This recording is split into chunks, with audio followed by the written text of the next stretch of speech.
Hello. Before I talk at all, I just want to wait until some people pop in here so then you can tell me if you can hear me. If you can hear me, hit like or comment or something and let me know, because the last couple of times I've done this, you haven't been able to hear me. So I don't want to start and then you can't hear me. So it says we're building an audience for you, so hopefully that starts soon. So right now I'm talking to myself. That's pretty cool. Apparently it's taking some time. Okay, there's some people. All right, people who can see this, tell me if you can hear me by hitting like or commenting and let me know. Let me know if you can hear me. Hello, Mia. Does that mean you can hear me? Okay. All right, I got some likes, so I think that means that you guys can hear me. So I'm going to wait a few more, I was going to say minutes, but probably not a few more minutes. I am currently sitting out in my breezeway, which is just a screened-in porch, and that means that I'm freezing right now. So I think my nose is already starting to turn a little bit red, and I have a blanket on and obviously a turtleneck, and I'm still freezing out here, so I don't plan on sitting out here. Oh, I'm sorry. Hi, Mom. I don't know, you forgot my first cheerleading competition, so I didn't know that I should say anything to you. Hi, Amy. The dogs are barking at me. Good. I'm glad that they're excited. Okay, so I'm gonna get started here in a second. I'm gonna pivot this real quick. Can you see over there? Those are some orders getting ready to ship out tomorrow. All of the pre-orders after 4 days of packaging them, they are finally ready to go out tomorrow. And I'm so excited to finally get them out of here. So, anyway, sorry, I was getting messages, so I'm getting rid of those. Those are going to go out tomorrow, so if you pre-ordered something, it will be on its way to you, and I can't wait for you to see them. So, okay, so let's go ahead and get started, because like I said, I'm freezing, and I don't want to keep you guys too long on this Tuesday night when the World Series are starting. So, go Cleveland. Hopefully other people are Cleveland fans. Skylar, you're on here. You should be a Cleveland fan. I'm guessing that's probably accurate. So, okay, anyway. So I wanted to get on real quick. We have 1 week until the November issue launches, and I'm so excited about it. Hi, Carrie. And it's the issue is all about family, which is, you know, just in time for the holidays. So, but it's not family in the way that you might think of it. It's family in all different dynamics.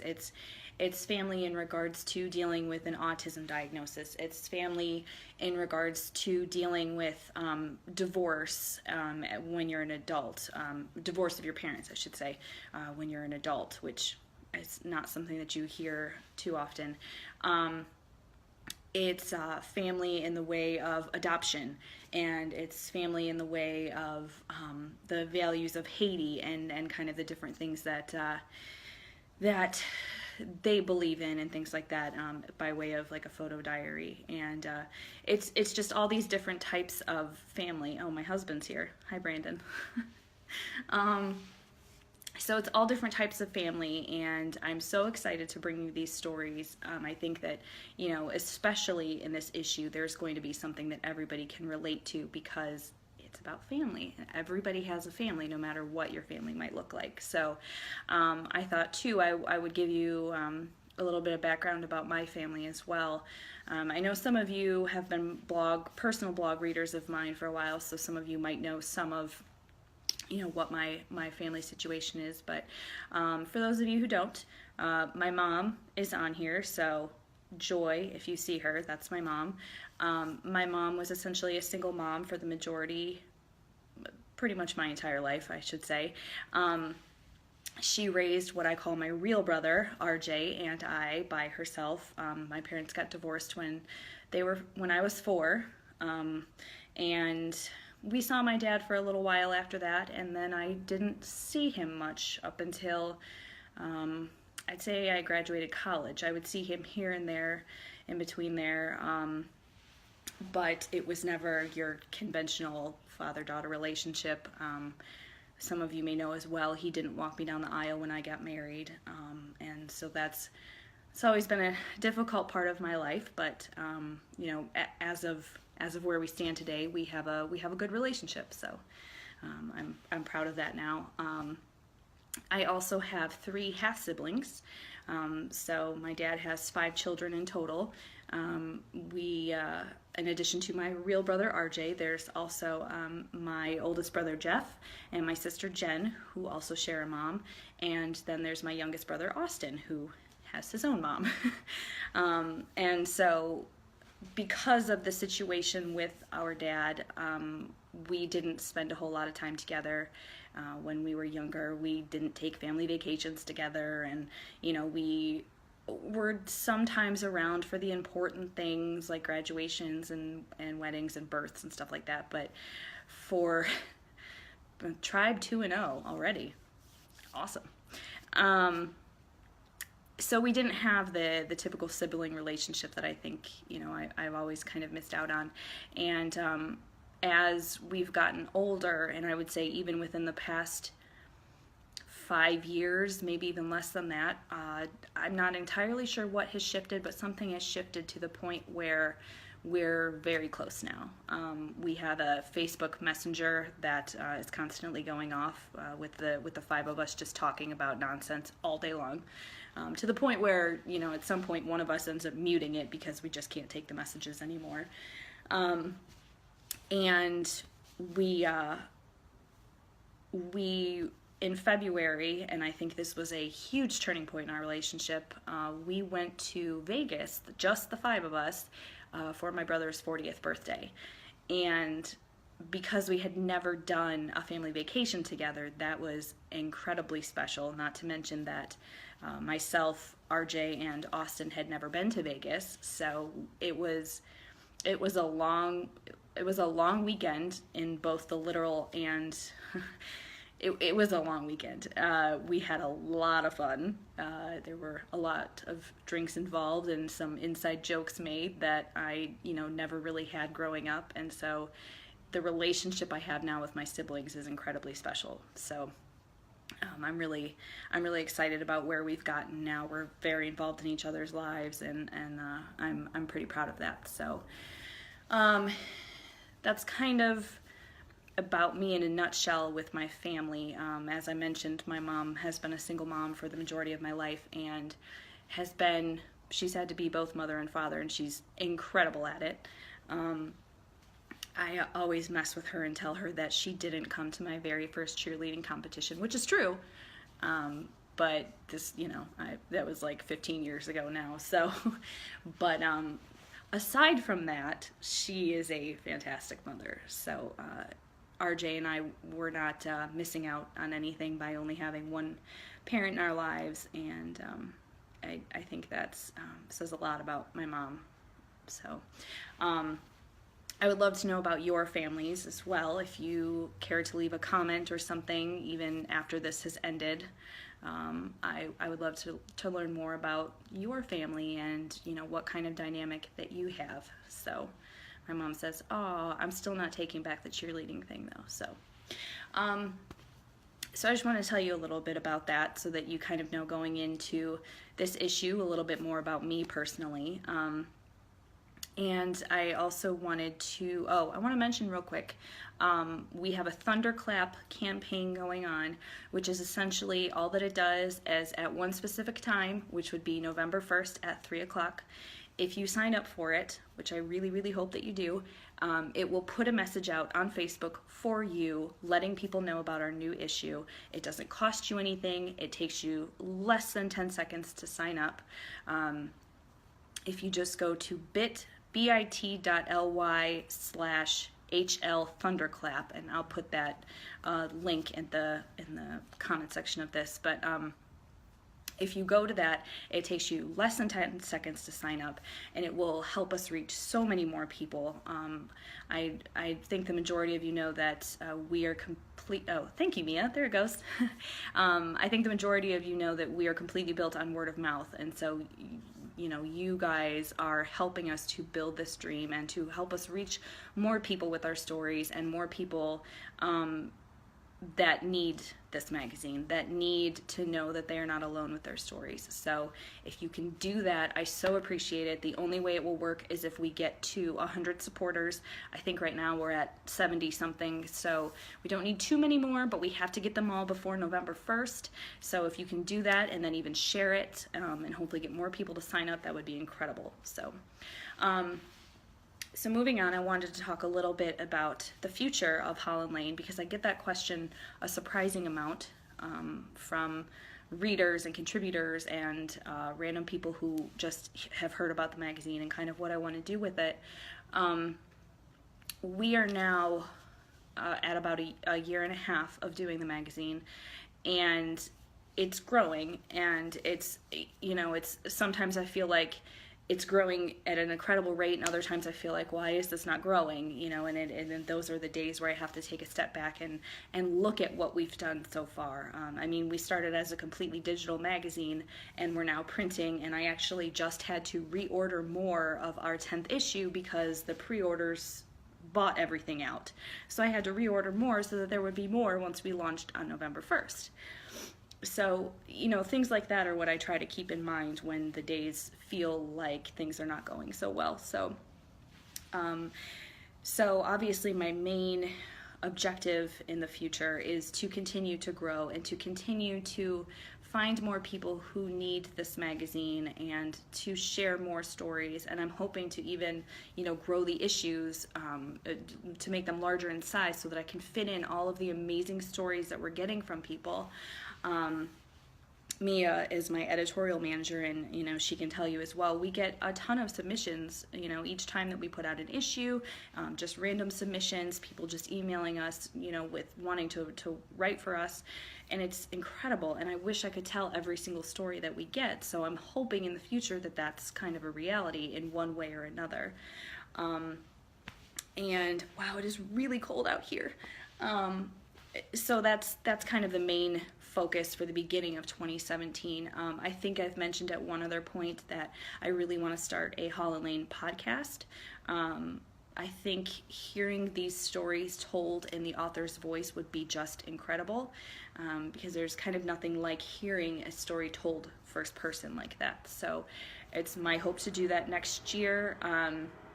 A lot of that will depend on the growth of the magazine and how I think things are going, whether or not we try to do it sooner or whether we do it later.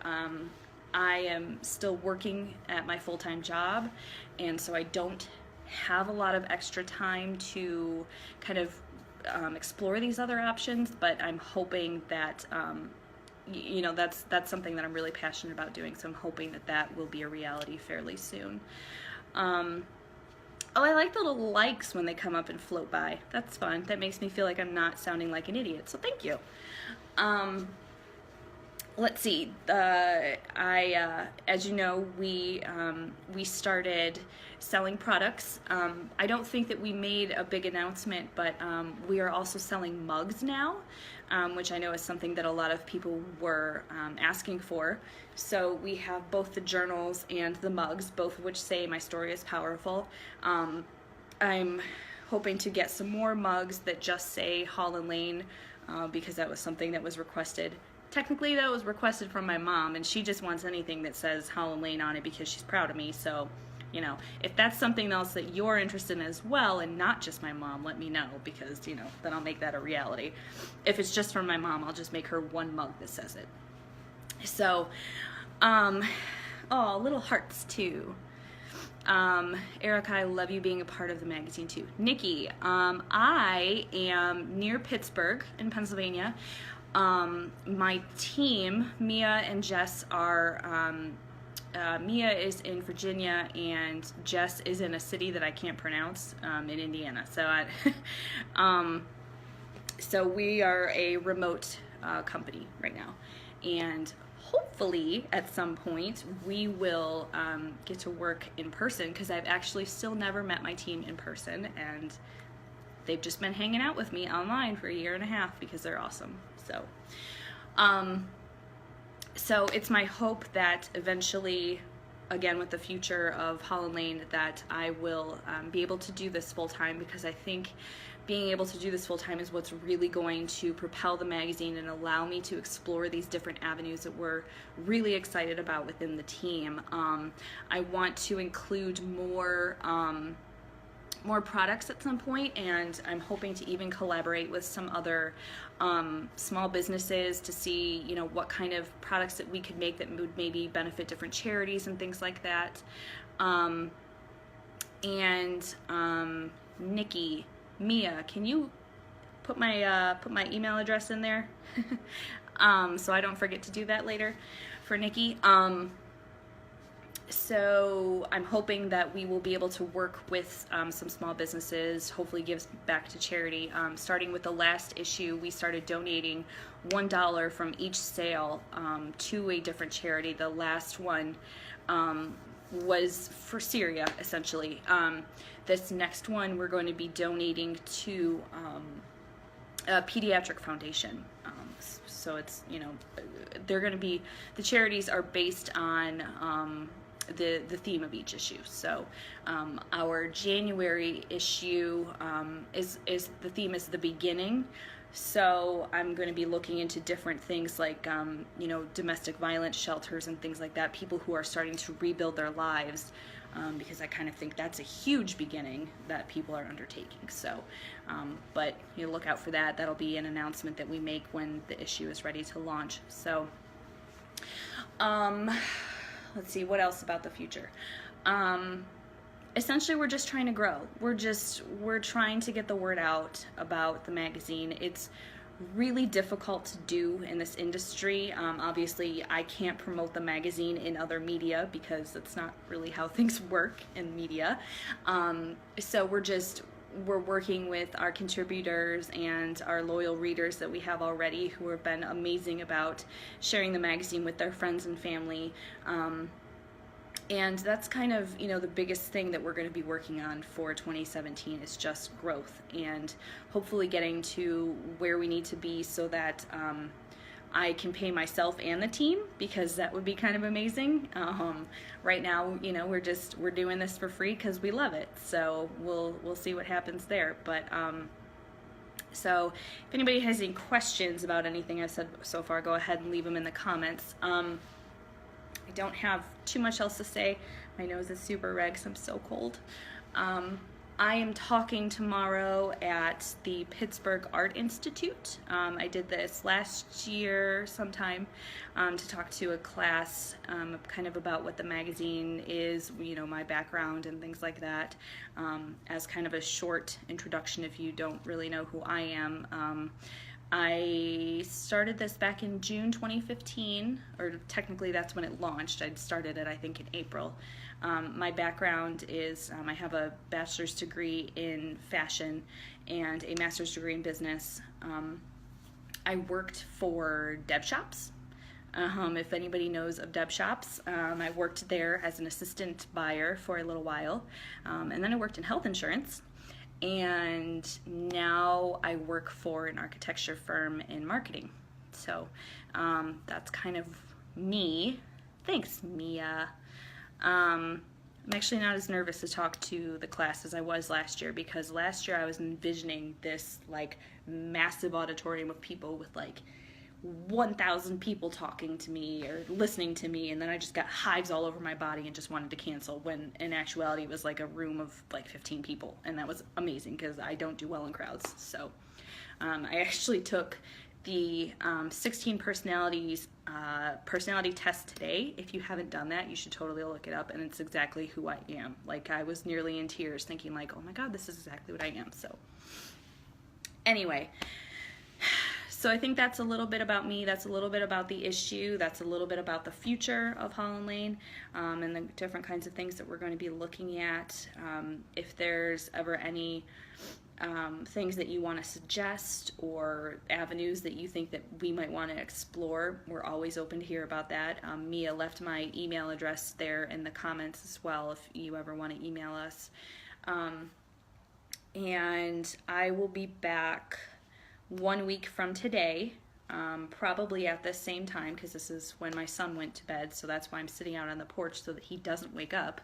And I will be doing a flip through so that you can see every single article that's in the magazine. It's something I've been doing for the last few issues now. I guess I'm really, really excited about this one, and the cover is very moody and kind of blurry and dark and gorgeous, and I'm kind of in love with that too. So I think that's it from me, and yay, November issue. You're right, Sandra, I can't wait. So I guess that's it from me. If you go and do the thunderclap, I would so appreciate it. And then if you share it with your friends and family too, that would be even more amazing. We need all the help we can get. We need your word of mouth. We need you to help us build this magazine and this dream and be a part of this community and help us with this movement, because we're completely built on you, and we're built on your stories and your experiences, and so we need you. So that's it for me, and I hope that you guys have a great night, and I will talk to you in 1 week, and I hope that you'll come back for that. So bye.